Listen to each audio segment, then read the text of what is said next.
up here. This mic's a pretty good mic. Are you drinking my beer? Drinking my ginger ale. What are we making today? Hazy. What does that mean? I don't know. Lazy brewing.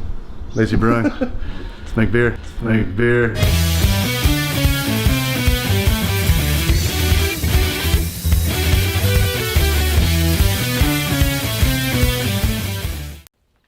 I've got a hangover. Who knows what that means? Doesn't that mean you're drunk? It means I was drunk yesterday.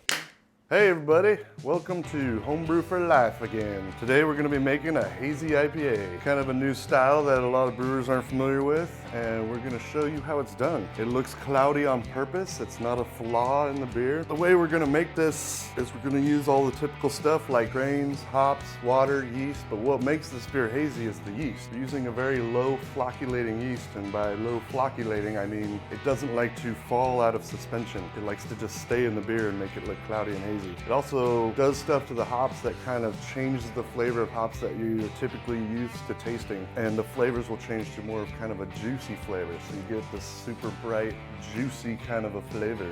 It's delicious. All ingredients and step-by-step instructions will be in the description below.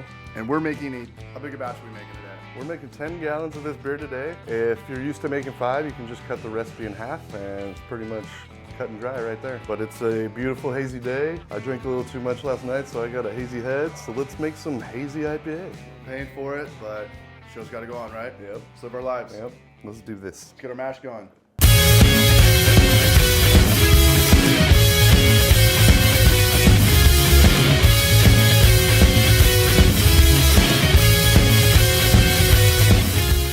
Oh, hey everybody. We've heated up our water to about 173 degrees. On the Eagle coolers that we use, we usually lose about 17 degrees of temperature. So we're aiming for a mash temp of about 156. That mash temperature is going to give us a little more body, a little more mouthfeel, and that's the type of thing you want in these hazy IPAs. It's what makes it so juicy and so nice. The grain that we're using today will be Pale Malt 2-row from RAR. We've got oats, some golden oats, and spelt. And we've also got some acidulated malt. The 2 rows are base malt, and that's going to give us the majority of our sugars. But the oats and the spelt are going to offer a lot of, again, the body and mouthfeel and give us that nice creamy kind of juicy flavor. The acidulated malt we add to bring the pH down, and all beers are a little better when the pH is a little lower. So that's why we use the acidulated malts to get the acid content down a little bit. And Casey got the mash tun all cleaned up, and we're gonna go ahead and mash in right now. Life is so good. Let's go. All right. You can drink my beer. So we just got done mashing in. We hit our expected mash temp of 156. Woo! Exactly what we were aiming for. And again, we're just gonna let it rest for about a half hour and let all the enzymes work their way through all the starch and convert all those starches into sugars. And the sugars is what we want, because that's what makes alcohol. And a wise man once said, Once the yeast gets in there. if you hit your target mash temperature, you're gonna have a really good weekend. Yes, and it is the weekend. No one ever said that. So But we'll say that. cheers to you.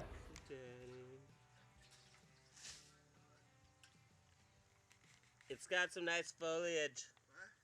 It's nice and green.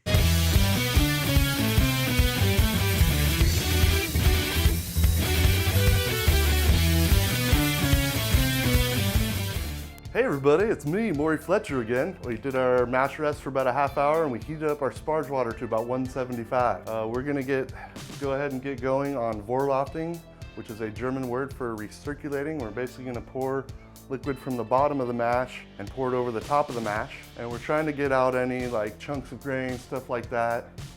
The mash itself will become a filter bed, and it's full of all this spiky matrix of husk material.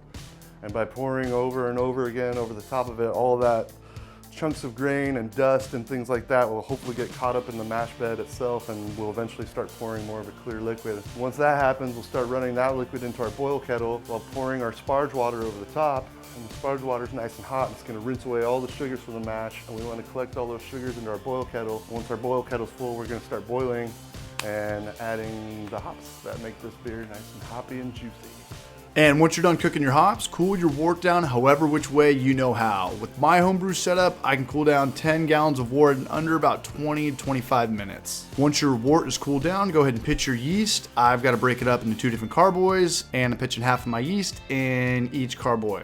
And go ahead and store at 73 degrees. Again, all your ingredients and step-by-step instructions are in the description below. There's 2 stages of dry hopping, so we recommend printing this one out.